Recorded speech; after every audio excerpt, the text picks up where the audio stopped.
We bond on humor. Oliver and I really bond on comedy. We love to emphasize and shine spotlights on the humor of everyday life. That's mixed in with the humanity of life. And like we love it. If we can shine a light on that and we're truthful with that, I think it does connect with the audiences. The humor comes from kind of the fly on the wall humor. Your crazy uncle who's so funny, but he has no idea he's funny. You know, Burt's not a comedian. Steve's not a comedian. They're just such funny people. You know, I don't even think they're necessarily fully aware of how funny they are. And that's my favorite type of humor, for sure. You know? Characters. Yeah, real characters. $7,000 might buy you a used car, but in Hollywood, it barely covers a single day of craft services on a studio film set. But in the world of micro-budget filmmaking, $7,000 became the entire production budget for filmmakers Joe Burke and Oliver Cooper, who used that tiny sum to create a full-length, truly independent feature film. With a small crew, non-professional actors, shooting quickly with a raw, natural shooting style, they crafted Burt, a miracle of sweetness and depth. A film that captures the spirit of classic indie cinema, echoing the charm of mumblecore pioneers like Andrew Bujalski, Greta Gerwig, and the Duplass brothers. Having wowed audiences at numerous film festivals, Joe and Oliver are channeling the Cassavetes playbook and releasing Burt themselves into theaters. On this episode of Inside the Arthouse, we wanted to talk to them about the inspiration for the film, their creative process, how they pulled off a feature on a shoestring budget, and the strategy behind bringing an independent film directly to audiences. Burt is a small gem of a film, and Joe and Oliver are great examples of the indie spirit. So, if you're dreaming of selling your car to make a movie or want to learn how authentic independent films get made, you'll want to start this episode right now on Inside the Arthouse.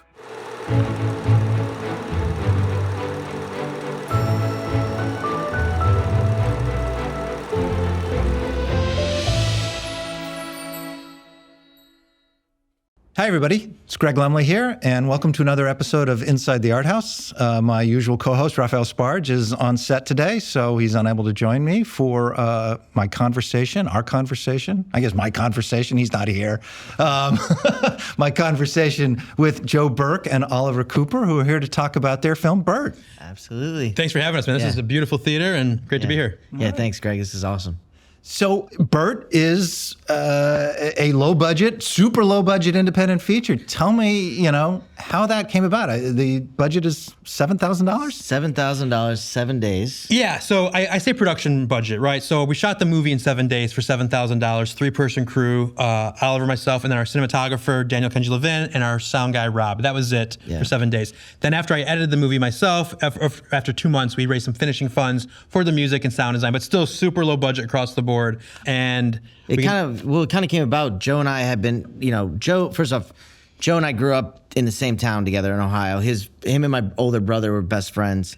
In Toledo, Ohio. I had made my mom had wanted to do a bar mitzvah video for my bar mitzvah, like an actual funny little sketch, I would call it. His theme for his bar mitzvah was the Roaring Twenties. So we did a black and white mafia kind of Road to Perdition style spoof of him and his buddy. First year film school at the time. I was 19, first year film school. His mom pays me $100 on a check and says, I want you to direct this. It's my first paid directing job. And my last, frankly.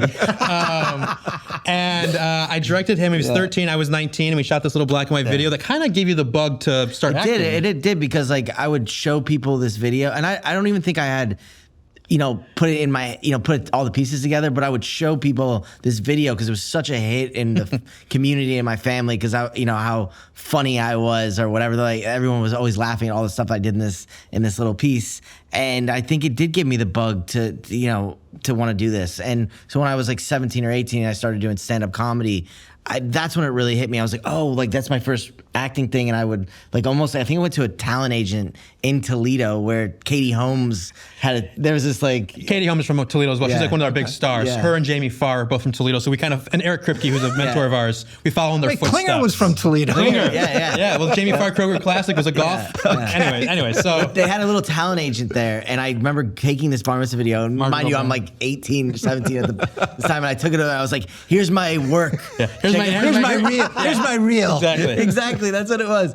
But so I did. That really was the start of it. And when I moved out to LA, Joe and I didn't really keep in touch. I mean, granted, 13 to 19. I went to film school. I went to AFI for grad school out here in LA. When you're that age, that's he's like your parent. Correct. I don't think he thought much of me.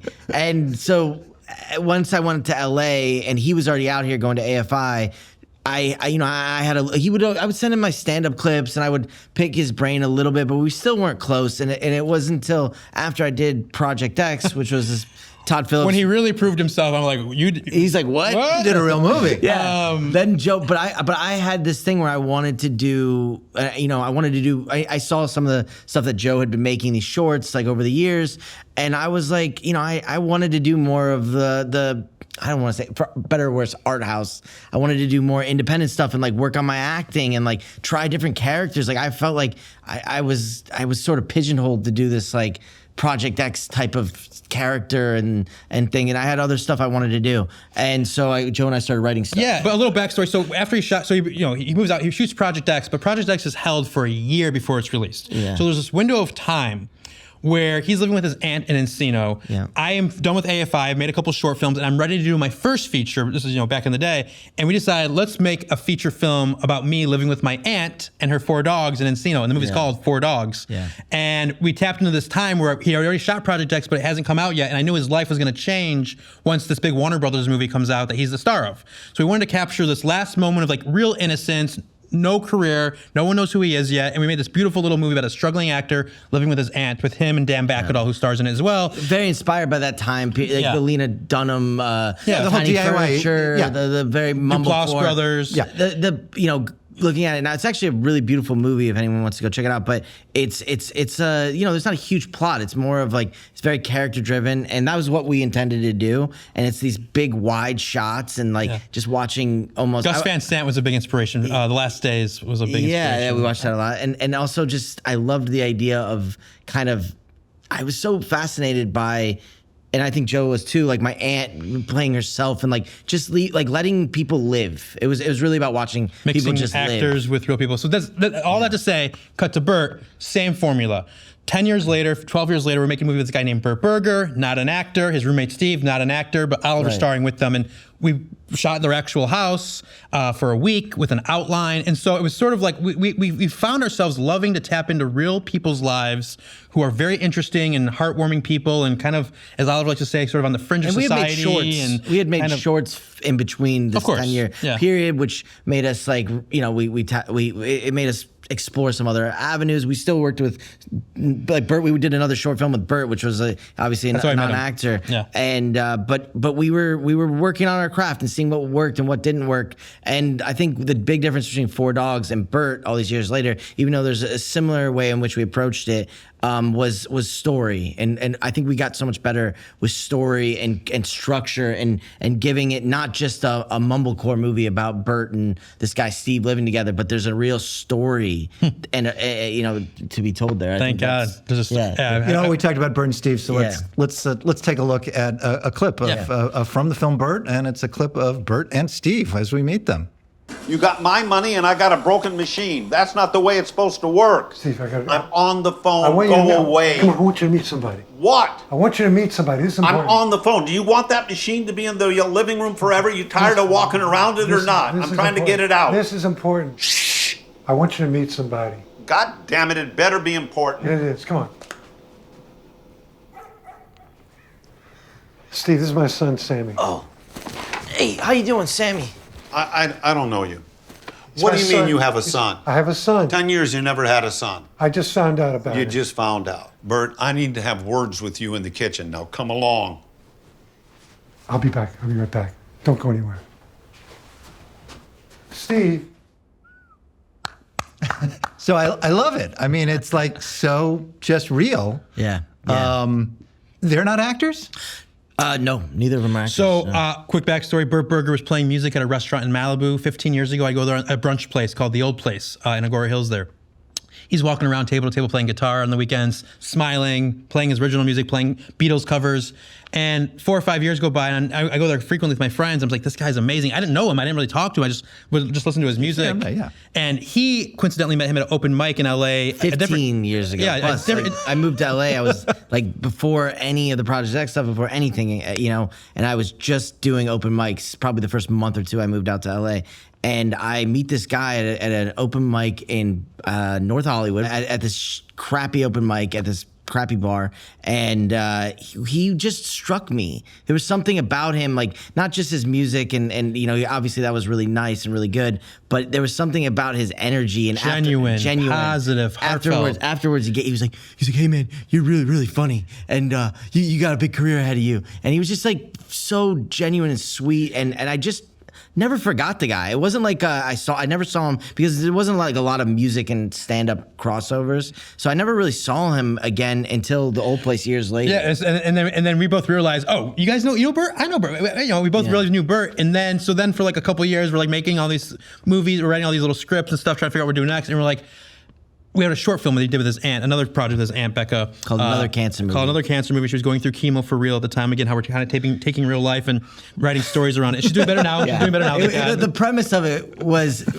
Joe and I were joking. So very meta. We both lived with my aunt at different times. So it was all, and she was in our first movie, 4 Dogs. And the premise of this movie was about 2 idiot filmmakers taking advantage of one of their aunts who had cancer. And to make a serious cancer drama that could win an award. A festival-worthy film. Right. And there's a role in it where this guy playing the sound guy. Anyways, we're like, who would be perfect for this? Yeah. Burt Burger. Yeah. We were like, yes, that's the guy. So we drove to Malibu. He didn't know us. We go, can we talk to him in the parking lot for a second? Burt's like, what's up, guys? We're like, hey, we got this short film with this aunt. We love to do this thing. I'm in. Let's do it. And so can you pay me like $100? Yeah. We'll pay $100. Yeah. I'm in. And so, anyways, he does the short with us. It's a 1-day shoot. He's phenomenal. Like, just so good. And I was like, wow. Like I remember sending it to actually other people. Like one person was Greg Jacobs, who created Red Oaks. I know that you said you had enjoyed Red Oaks, and I sent him, and he was like, who's that guy who plays the sound guy? He's amazing. So it's like just like people that didn't have any association with him were picking up on this like very. There's a magic that happens on camera, and sometimes you can't. You just have to go with it. I always say Burt, and to some degree my aunt as well, had this thing where they can't be anything other than themselves. Right. And I think Burt really has that, and Steve has that as well. But how do you get them to be that natural? That I mean, is the scene just like really roughly structured, or because if you give them lines, right? Then are they worried about I got to hit my line, right? And they're thinking about that, or do you just say, just here's what it is and play? Totally, great question. So I will answer this question with after the short film, I spent like 5 years with Burt. We would hang out. Maybe every 3 or 4 months, he'd come to my apartment in Studio City and tell me his life story. He wants to smoke pot, play music, the whole thing. And I really got to know him, almost like I'm researching a documentary. Right. It felt like I really was. I was really getting all this stuff. And then going to his house and meeting Steve a couple times, and eventually Oliver meeting Steve. And and once we really met Steve, we're like, oh, we can get Steve in the movie Amber, and we capture this relationship. To me, there wasn't a movie with. I mean, like there was a movie with Burt, but like to me, the movie made so much more sense. It made me go. Like, 'cause it's so much work to make a movie, to make me go, let's fucking go through all the heartache that this is gonna, entail. It was all about Steve. It was Steve just put it all together, I think. That's what really sold him. I mean, obviously, I wanted to do something with Burt. I wrote many different versions of this. There was one, that's no spoilers, but anyways, the version we landed on included Steve, and we did not give him lines to memorize. What we did, though, is we had a very detailed 30-page outline with all the beats and all the stuff, and we would just tell him, hey, guys, this is the scene where this is happening, Yeah. And because we're tapping into who they really are, I didn't want to put words in their mouth. I didn't want to take away what is so special about how they speak, or how they speak to each other. The stuff that's fictional is everything Oliver playing the son in the movie. That's fictional. And also Joe has a way of working with, he had done this short film with these kids before that I had seen, and the way he worked with my aunt on the first one that we made. He just has a way of kind of creating a nice set for people that are non-actors, and you want to create a safe place where they don't feel like the difference between action and cut is not so drastic, because you can be on these big sets and it's like 1,000 people and everyone gets really quiet and they're like action, and you're like, you really feel like you're in a, it's like you get a little nervous. And it was 3-person crew. There's just us. There's not a lot of people around. Intimate, no light. Intimate. And one thing with Steve that's kind of funny story with Steve is we'd have him do these things where he sort of plays a grumpy guy in the movie, but he'd be like, wow, you guys are really making this Steve a real a-hole. And we're like, oh yeah, he gets the character. We're like, it's not like you at all, Steve. Right. But everything he's saying is stuff that he's actually said to Burt off camera for real. And so it was Steve was great. He actually understood acting. He really he was able to really he got it. He just really got it. And he's never really done much acting before, but he got it, and Burt was phenomenal. And it just, I don't know, it was one of those things where just tapping into their world, bringing these guys in the way we went about it. him and I having this whole kind of mastermind game plan that we kind of just kept privately to make sure we kind of like, I don't want to say manipulated, but a little bit like manipulated the situation to get what we needed from them. He knew the mission in the scene, so he knows what he has to say to Burt to get a reaction from Burt that I can use in the editing room, right? And it was just playing that game. And there was a ton of, I would say this, there was a ton of magic that we captured with them and also like with other characters, because one of the opening scene or one of the opening scenes of the movie, there's a guy that rides by on a bicycle. I don't remember if you remember Inside the house. Burt's Mikey. Burt's his name's Mikey. He's Burt's real neighbor, and he was riding by like actually as we're about to shoot. Yeah, it's not a closed set. Not a close set. And he's like, hey guys, what's going on? And I'm like, Burt, and I'm watching him and Burt have this conversation. I'm like, who is this guy? I'm like, this guy's got to be in the movie. It's so interesting. And so I, it took a little bit of convincing, but I convinced him to do it. We had to sign an actor release form, and the first scene of the entire film was the guy on the bike that we shot. I can't even imagine it without it. It's just we get out of the car, walk inside, and it's okay. But like with that scene, it really sets you up. Like I just can't imagine the movie without that. And Greg, to be honest, the reason why we like to work this way is because it allows us to have space to find those happy little moments that are, I don't want to say accidents because it's part of the process, but it's sort of like I look at making movies as like a living, breathing thing, and you dance with it. And especially when you're working in this environment where it's like it's loose enough where we have the story, we have all the beats, but we can embrace these things that pop up. We can embrace this cool neighbor guy coming by and be like, you're in the movie, or we can embrace how things unfold, or maybe there's a little twist and turn in sort of the narrative a little bit. We don't have to just stick to the script because we don't have a studio that's breathing down our neck. We don't producers. We don't even have financiers who are like telling. It's like this is literally like it's on us. It's a $7,000 movie. Let's take some swings. Let's see what happes. I'm the financier. Yeah, that's true. That's why I hang out with them. But yeah, no, it really I love working that way. Not for everything. Sometimes it's really fun when you have this amazing script and you're like, I don't want to say anything other than these lines. Right. But like this process of working with style of filmmaking is so fun as an actor because you're just like free. It gives you freedom. It's freedom. You're not like, oh, how am I going to say this line, or that felt inauthentic. It's right, but really, you want to end up somewhere, and I guess you want the audience to get something from the film, and I think you have that in advance, right? 100%. And what you've made to me is this is a really sweet film. Yeah. Thank you. Sometimes that can feel so cloying and false and saccharine, and it just feels really genuine. Yeah. And it's not specific. I mean, obviously there are plot points that you have to hit to get there, but a lot of it just comes from the people. I think that's. Well, go ahead. Well, I was just saying that was the huge. That's why I felt like I had to make a movie with Burt Burger before it's too late. He was diagnosed with Parkinson's disease, and getting to know him in those final 5 years before he shot the film. And my father also diagnosed. My dad diagnosed as well. Burt and my dad are exactly the same age. It was just sort of like this interesting parallel. And as we were shooting this movie, I moved out of my apartment of 8 years in Studio City to live with my dad down the street here actually for 2 years and help him out while he was living alone. And so I'm making the movie with Oliver about father son with Parkinson's, and I'm living with my real dad. And there's a beauty in also like this idea of like now or never. Same with like shooting with his aunt on these other personal projects. Like we're capturing something that like cannot be recreated. Right. It's not manufactured. There's a real genuineness. No one else that was making Burt. this movie. No one else, and that was Burt. Sorry, I interrupted you, but that was Burt. That was what you're saying is like that's the special sauce. It's seeing this guy's spirit on screen that feels so authentic and real because it is, and that's the magic. And I think also another thing is like even doing the should I give away? I don't know. It's kind of no spoilers. No spoilers. Okay. Kind of there's elements of the movie, twists and turns of the movie, and certain things. Even with I'll take the Parkinson's for example. It's not something we jam down your throat. It's not a disease of the week movie. Right. It's a this guy just happens to have Parkinson's. We mention it. It's mentioned a couple times. It's not something that we're trying to like make you have sympathy because it doesn't define Burt. So why should it define his your character view of his character, the whole thing? Yeah. And so I think those are reasons why the movie doesn't feel maybe like contrived sweet, and it's just genuine. And that was. Look, there are sweet movies that I love. Right. I mean, I will cry every time I watch, It's a Wonderful Life or something. Yeah, absolutely. The holidays I cry are coming up. Rudy's yeah, there's so many of them, and right. and it's great, But to make something again that without the swelling music and the great trauma and all those kinds of things, it brings that out. And so find these smaller movies like this. It's really hard to create that epic kind of contrived sweet sadness movie, I guess. I don't know if that. Yeah, and also, and then we'll stop rambling. But the last thing is, we bond on humor. Oliver and I really bond on comedy, and we love to emphasize and shine spotlights on the humor of everyday life. I think that's what it draws us to these kind of, we could say, quirky characters that we meet and we're quirky. I mean, we know. It's like, look at us right now. So it's like there's finding comedy in all of it that's mixed in with the humanity of life, and like we love if we can shine a light on that. Then and we're truthful with that.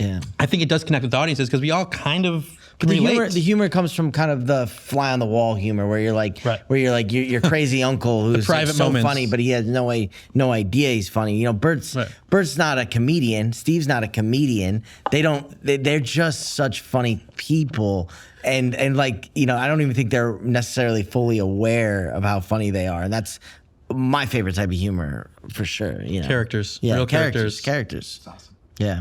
So you make this $7,000, or you make this low budget movie, and get it finished, send it off to festivals. Yep.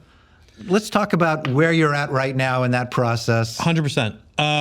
Yeah, we sent off to festivals in 2024 and got 28 rejections in a row. All of 2024, we didn't get into a single film festival. And I called my mom, and I was bummed out because I love this movie. I'm like, what's going on with the film world? And you know, she's like, do you want to move back to Ohio and sleep in the basement? I was like, I don't know, not really. But you know, cut to 2025, we start getting yeses. We got into Cinequest, Phoenix, and Florida all in the same 8 weeks, and we won all 3 of those film festivals, and it kicked us off. And then we had a LA Times article come out in May. We had our big LA premiere, and then just the snowball's been rolling. So what we're doing essentially is our own do-it-yourself marketing campaign. I'm literally photoshopping flyers and contacting film festivals. I'm emailing all the art house theaters around the country with Oliver to kind of see if we can get programmed for, you know, a week here, a week there. We're excited to be playing with Lemley Theaters here in December.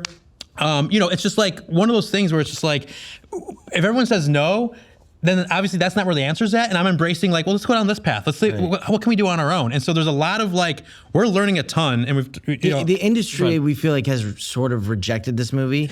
But so, I mean, look, these are not acquisition film festivals that you talk about necessarily. I mean, it's not, you know, there are not people covering Cinequest. That's correct. That's correct. Although winning awards obviously should to some degree bring attention. But were there no one that was interested, or it was like we're going to take your film, we're going to take every right, and we're not giving you a penny, and we're not promising. We've had some of those meetings. We've got those offers. Yeah, we had those offers, and those have been later on, obviously. But David Gordon Green is an executive producer on this movie. He did Red Oaks with me. We've been friends ever since I did that show, and like he's been a mentor to me. He's the greatest guy, so loyal. He kind of comes from that DIY world. He comes from way this back world as with well, George Washington. which is why when I sent him the film. Early cut before we had any of the finished sound and music. I mean, literally, I sent him the $7,000 cut of this movie, and he watched it the same night and was like 3 o'clock in the morning. He emailed Oliver. He's up early. He's like crazy. He doesn't sleep, or he sleeps like I don't know when he goes to bed. But he sent me an email. He's like, I love this movie. Like, I feel like you made this for me. Thank you so much. Yeah, it was really nice. And then Oliver's follow-up was like, dude, would you come on board? And I knew it? like having his help would help us with like, you know, South by Southwest and some festivals I thought we could maybe get into. And unfortunately, we just got rejected from all those festivals. And in the industry, like, you know, I'd go to sales reps and people, and like the reaction just was like, who's in this movie? It's black and white. If you guys can make it in color, we'll talk. It's like, well, we can't. Yeah, it was all the bullshit that like really I felt like didn't define this movie. And it wasn't until we did a screening back in Ohio, where we're from. There's 500 people came. We sold out this major theater, or even like just seeing my dad and his friends' reaction. Who, you know, listen, my dad's not like my dad was not the kind of dad who was like, Oliver, whatever you do, I'm your biggest fan. Like, it wasn't that. I love my dad, and he's not to say he wasn't Dr. supportive. Cooper was a very. He's not gonna bullshit me. He's not a BS. My dad's real, genuine. When he gives a real, genuine reaction, I'm like, oh shit, that actually means something to me.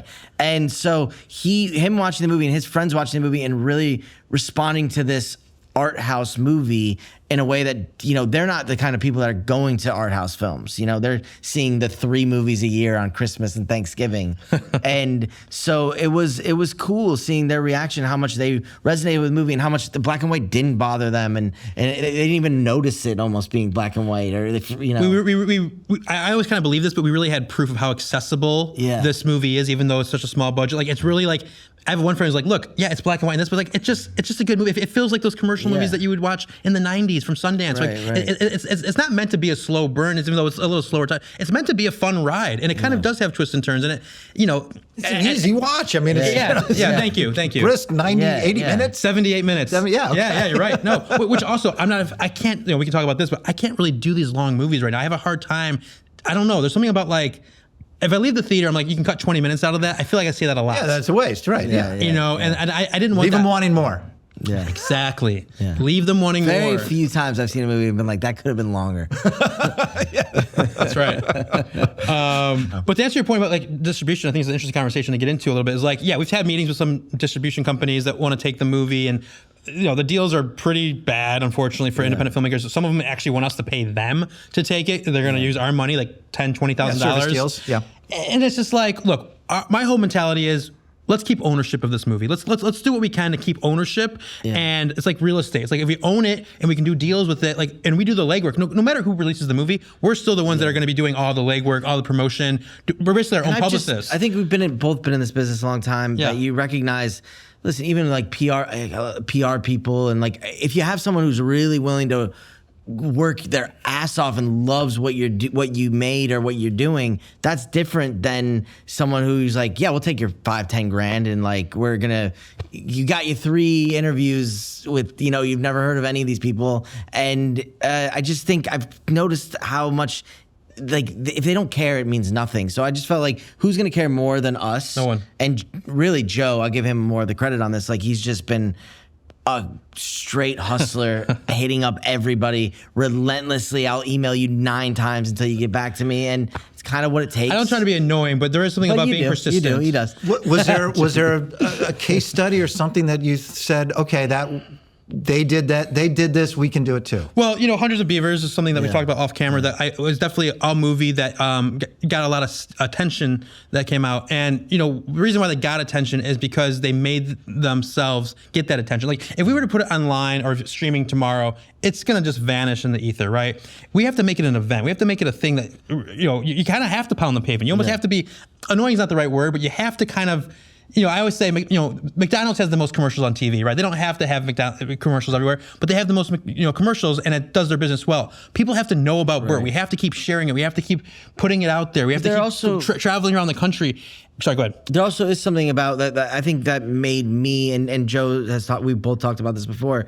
It's not necessarily just with movies, but like if you look at a lot of these like stand-up comedians and a lot of these podcasters who have become mainstream, but they started off with like very the small, industry niche, totally niche. The industry maybe had wanted nothing to do, like the CAAs of the world or the big HBO and Netflix weren't going to put a special out for this guy. All of a sudden he goes around the outside and builds your own audience. Builds his own audience. That's my mentality. Yeah. That's really what I'm looking to do. I'm like, how do we build an audience ourselves for this movie?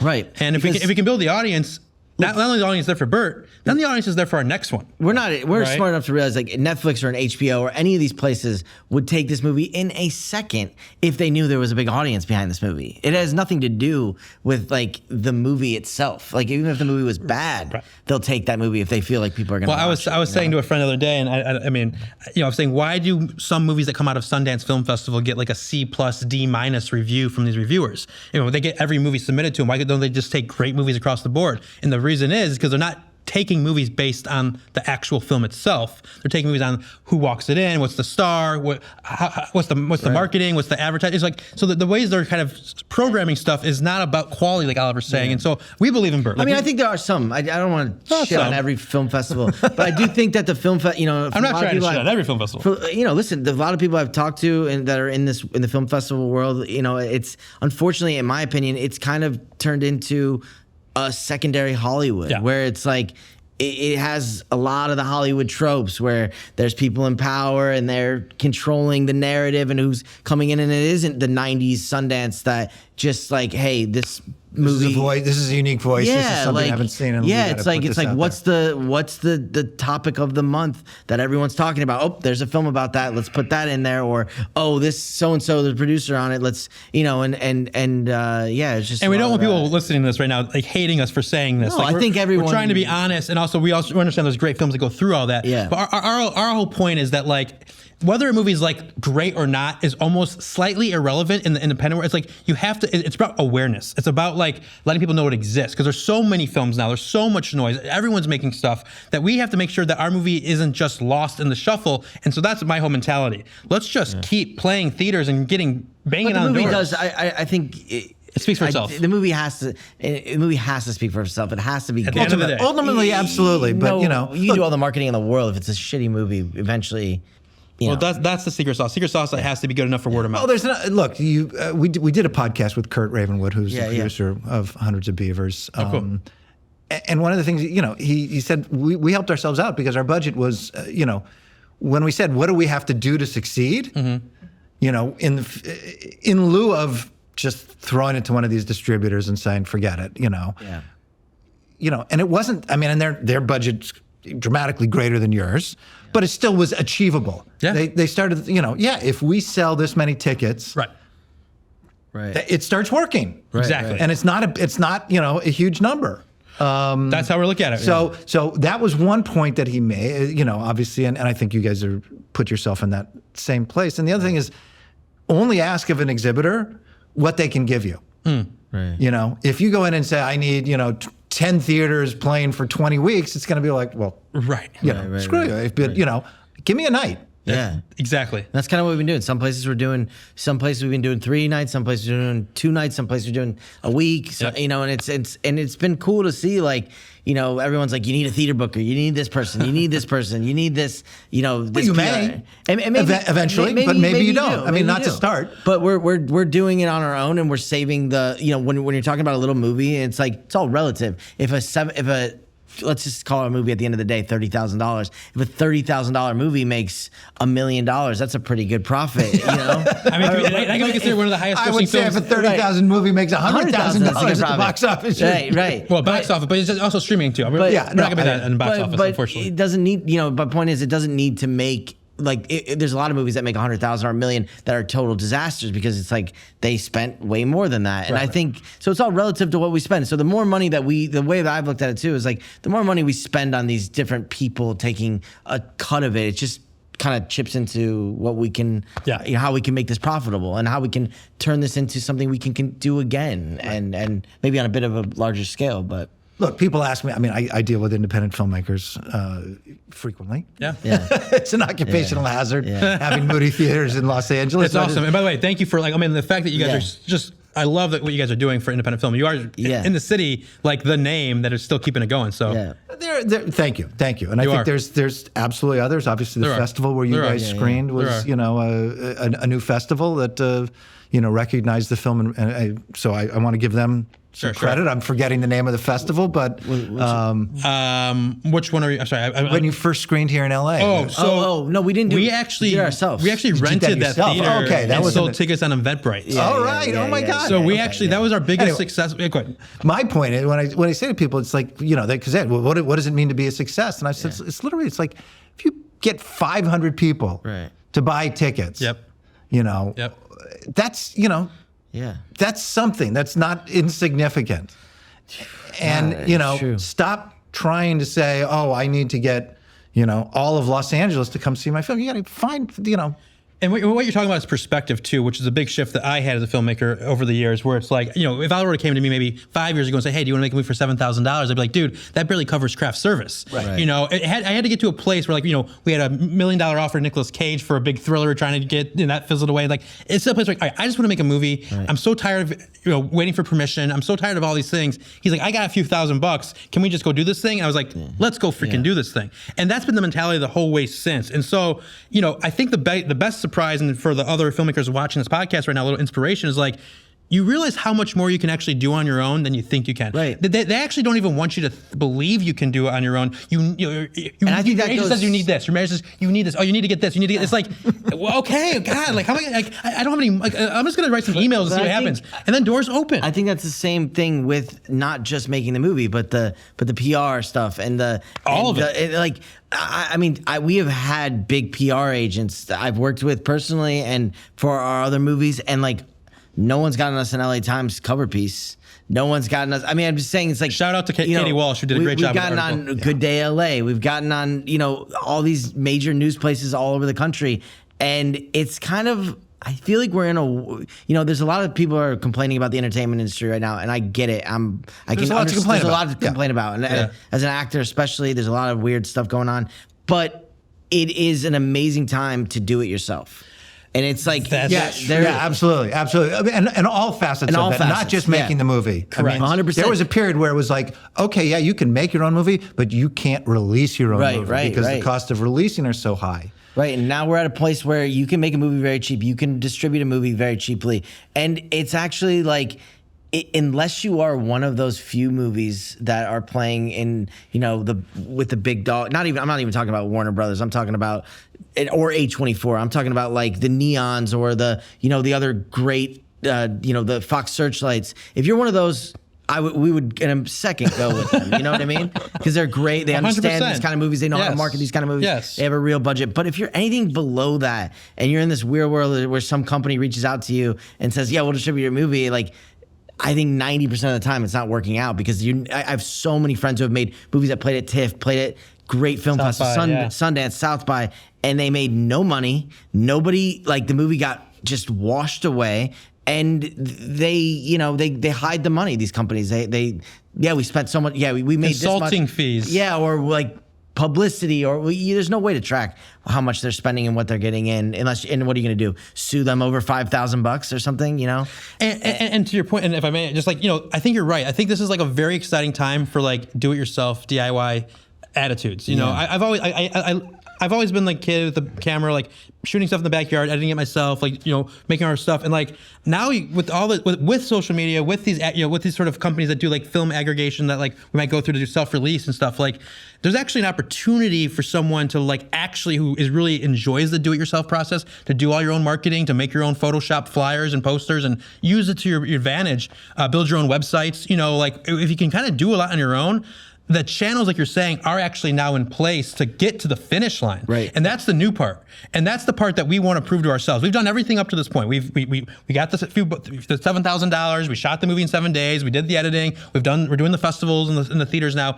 What does streaming look like on this tiny movie of a self-distribution? And that's the question mark that we're going to figure out next year. But if we can solve that equation and it actually works out the way that I think it really can, then you can just repeat the process and you kind of have your own assembly line now of making movies. You built your audience. And built your audience in the Although process. theatrical is a key component of that because if you just go straight onto a platform, which gives you the widest possible audience, I'm going to be the first person to acknowledge that. Right. But it's also this giant room of requirement kind of place filled with crap, and you don't. And if if you're an honest person and you don't know what you're looking for, you're not going to find it. That's true. Well, Greg, there's a reason that our little movie is what we've been playing it for 6 months, I don't know more, and we're premiered in March. Not even planning on releasing this until March. Be a full year. It'd be like a full year, and we're still playing in theaters, even though we don't have we're not in theater every day and every place. But the theater is giving us the momentum. It's giving us. There's a big difference between going and watching this movie on your laptop and between fighting with your husband or your wife or whatever you're doing. I don't know why I went there. We'll talk later. You're doing okay? I don't know why I went there. But I know a great therapist. My point is like you there's something about the theater experience. We're filmmakers. We love movies.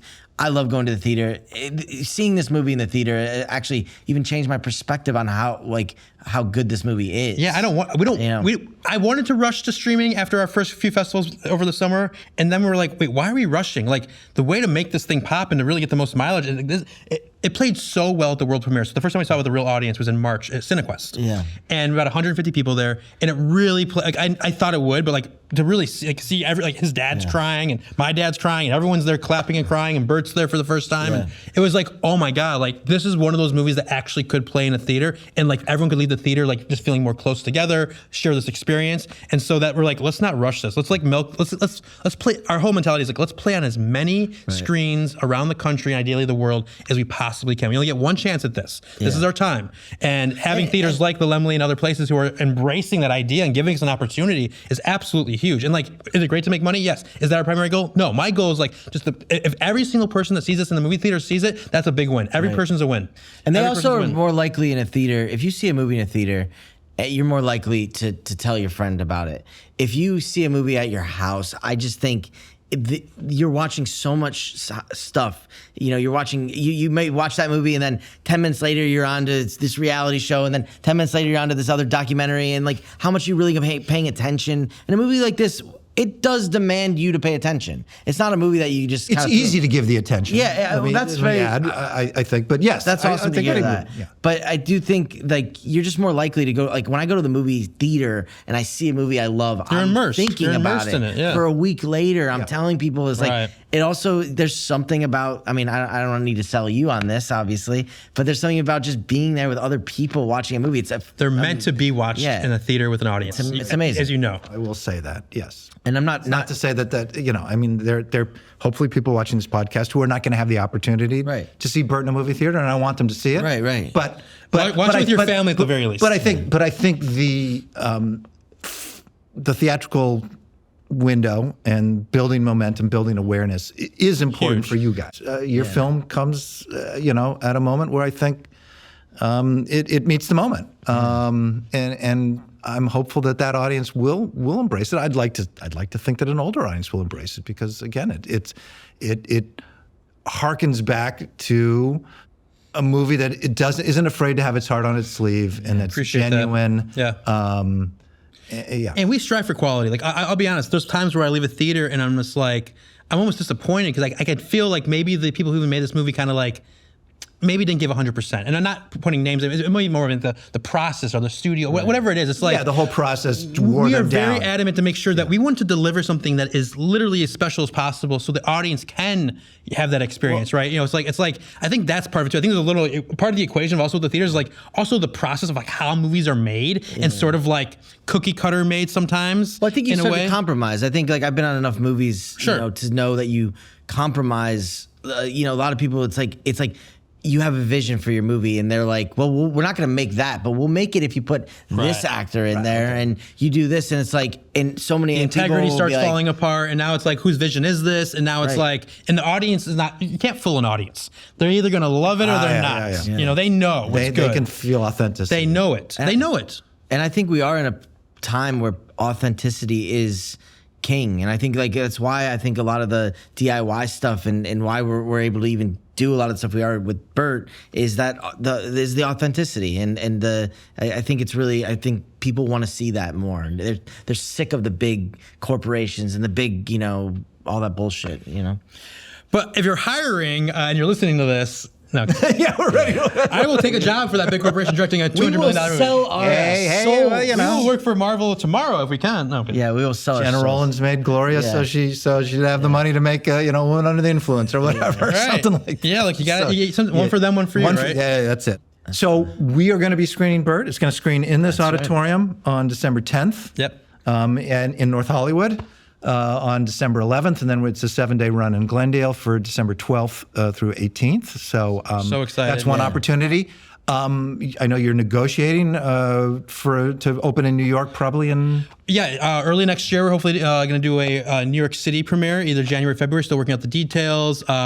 I don't know if he wants to plug a few You're other heading things. to Nome for a screening, I think, right? Is that what you're... To where? To Alaska? Oh, yeah. We're and this is, when this comes out, you can say, yeah, we've been invited to be the opening night movie of the festival in Anchorage, Alaska, at the Anchorage Film Festival, which is a huge honor for us. And We're doing Virginia. Oh, no. BAFF. No, we can. Oh, Those so are- Is there a website? Where can people go for information? BurtTheMovie.com. BURT, BurtTheMovie.com. You can watch the trailer there. No punctuation, no nothing. BurtTheMovie.com. That's it. And we have a little place where you can enter your email if you want to be on the newsletter, and we'll let you know when the movie comes out officially. Yep. And then we're on Instagram at Joe Burke Film, at the Oliver Cooper. We're posting a lot of stuff there, and we do need the support. So Facebook as well. Just it's on my own at Joe Burke Film on all the social media. And for people who see the film and love it, I guess Letterboxd would Letterboxd be... reviews are huge. IMDb. Yeah, just honestly going on to the website and putting your email in. That's the best. And like just create the more people that if you love this movie, let us know. Let you know when it comes out, and like so you can tell your friends. And really, just this is a word of mouth movie, and I think just like any independent art house film, we really need the word of mouth. That's how this movie is going to live. And when we officially release, we're going to do some money that we bring in from the movie on the first month of the release, donating to Parkinson's as well. So all for good cause. And we actually, some of the screenings we've been doing, like, so the ones that we've been renting out the theater ourselves, like the other screening we did in LA, we would give a portion of the proceeds. We teamed up with PCLA. to PCLA, which is a local Parkinson's foundation here in Los Angeles. They're awesome. They help people Love with to work with them for the run here. So. Yeah. That'd be awesome. That'd be awesome. They're really great. And they there's the Michael J. Fox Foundation. There's other big foundations, but PCLA really what they're great about is they help people here in the city that really need, even if it's just clothes or the basic necessities for people that have Parkinson's that don't maybe have a lot of money and don't have the help. It's even Burt, when earlier this year, now he's in a good spot. He's living in Virginia with his family. And he's got a girlfriend now, which is he does have a girlfriend. They screened the movie at the place he's living at, and everyone loved it. And he's got a beautiful girlfriend he's excited about. But he's thank God he's in a really good spot. He's near his family, and he's in an assisted living place where he's got freedom and he gets eating good meals. But when he's living way better than I am. Yeah, he's living better than both of us. Better than we are. But he was earlier this year, right before we started screening this movie, Burt was living in his car, and it was bad, and he was like, and it was because he was being stubborn and didn't. He was in a very transitional time, and we're like, Burt, it's probably time to.